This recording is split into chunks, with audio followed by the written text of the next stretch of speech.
Huɗubar Malam ta Juma'a akan masu aikata abin da bai kamata ba, saboda bidiyonsa da Malam ya gani ya fusata shi sosai. Ku biyo mu nan da ba da daɗewa ba domin jin ta ina aka haihu a ragaya.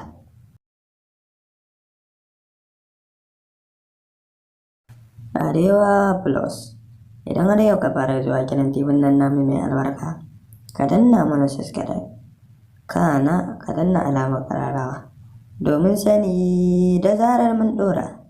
Idan kuma dama tun can kai ma abocin shigowa ne, ka danna mana like domin ka tabbatar mana da cewa kai namu ne, sannan ka danna mana share, sannan ka yi mana comment domin mu ji menene ra'ayinka, menene ra'ayinki, menene ra'ayinku a dangane da bidiyon nan.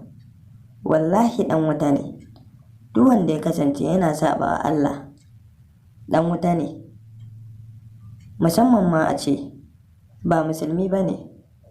Ga wannan ɗan lokacin da muka samu gidan tibin nan namu sai ɗan faɗakar da mu a 'yan lokuta ƙalilan cewa masu aikata abin da bai kamata ba su tuba su dawo kan hanyar gaskiya, domin Allah yana kallon su. Kada su manta da wannan. Ku danna mana subscribe, kana ku danna alamar ƙararrawa domin sani da zarar mun ɗora. Mun gode.